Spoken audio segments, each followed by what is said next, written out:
বয়স কি আসলেই খেলাধুলার পথে বাধা? আজকের ম্যাচটা দেখার পর হয়তো আপনার উত্তরটা একটু বদলে যাবে। একদিকে ৪০ পেরোনো সেই খেলোয়াড়রা যাদের পায়ে এখনও রয়ে গেছে পুরনো দিনের জাদু, অন্যদিকে ২৫ বছরের নিচে এক ঝাঁক তরুণ যাদের শরীরে তারুণ্যের শক্তি আর চোখে জয়ের স্বপ্ন।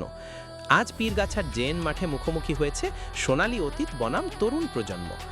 এটা শুধু একটি ফুটবল ম্যাচ নয়, এটা যেন দুই প্রজন্মের মিলন মেলা। আর সবচেয়ে বড় কথা, খেলাধুলা পারে আমাদের তরুণ প্রজন্মকে মোবাইলের আসক্তি ও অলসতা থেকে বের করে মাঠমুখী করতে।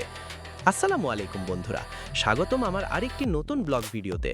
আজকের ভিডিওটা একটু ব্যতিক্রমী, কারণ আজ আমি এসেছি এমন একটি ফুটবল ম্যাচ দেখাতে যেখানে বয়সের ব্যবধান থাকলেও মাঠে লড়াইটা ছিল সমানে সমান। খেলা শুরুর আগেই দুই দলের খেলোয়াড়রা মাঠে নিজেদের প্রস্তুত করে নিচ্ছেন। কেউ শরীর গরম করছেন, কেউ বল নিয়ে অনুশীলন করছেন, আবার কেউ পুরনো বন্ধুদের সঙ্গে গল্পে মেতে উঠেছেন। আসলে বয়স বাড়ার সঙ্গে সঙ্গে জীবনে ব্যস্ততা বাড়ে। একসময় যাদের সঙ্গে প্রতিদিন মাঠে দেখা হতো, সময়ের ব্যবধানে তারাই হারিয়ে যান ব্যস্ত জীবনের ভিড়ে। তাই পুরনো বন্ধুবান্ধবরা যখন আবার এক জায়গায় একত্রিত হয়ে একই মাঠে খেলতে নামেন, সেই আনন্দটা সত্যি অন্যরকম।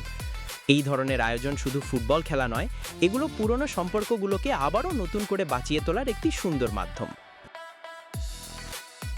ম্যাচ শুরুর আগে দুই দলের খেলোয়াড় ও আয়োজকদের মধ্যে খেলা নিয়ে বিভিন্ন আলোচনা করা হচ্ছে।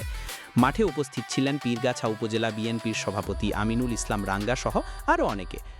আলোচনা শেষে দুই দলের খেলোয়াড়রা মাঠে প্রবেশ করেন, শুরু হয় ফটো সেশন।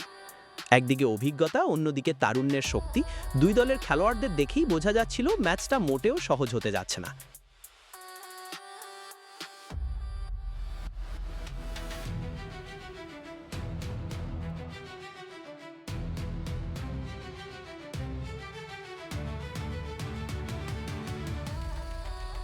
অবশেষে বাঁশির সঙ্গে সঙ্গে শুরু হলো বহুল প্রতীক্ষিত ম্যাচ, সোনালী অতীত বনাম তরুণ প্রজন্ম। শুরু থেকেই সোনালী অতীতের খেলোয়াড়দের মধ্যে ছিল দারুণ আত্মবিশ্বাস। বয়স ৪০ পেরিয়ে গেলেও তাদের পায়ের পাস, বল নিয়ন্ত্রণ আর মাঠের বোঝাপড়ায় যেন সেই পুরনো দিনের ছাপ এখনও স্পষ্ট। আর ম্যাচের শুরুতেই সেই অভিজ্ঞতার প্রমাণও পাওয়া গেল। গোল! সোনালী অতীতের খেলোয়াড়রা এগিয়ে গেলেন।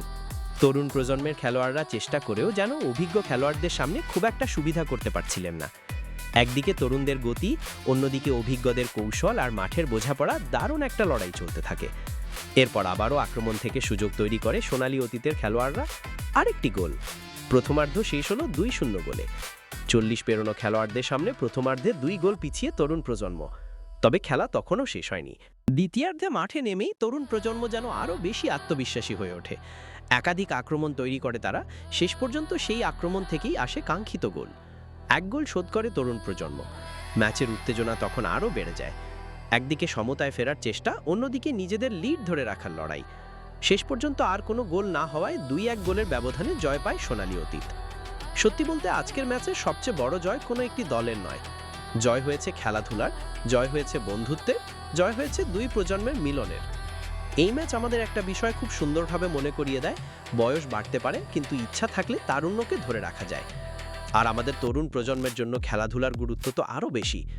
খেলাধুলা শুধু শরীরকে সুস্থ রাখে না, মানসিক শক্তি বাড়ায়, শৃঙ্খলা শেখায়, নেতৃত্বের গুণ তৈরি করে এবং মানুষকে দলবদ্ধভাবে কাজ করতে শেখায়। আজকের তরুণরা যদি মাঠে সময় দেয়, খেলাধুলায় যুক্ত থাকে, তাহলে তারা শুধু একজন ভালো খেলোয়াড়ই হবে না, একজন সুস্থ ও দায়িত্বশীল মানুষ হিসেবেও গড়ে উঠবে।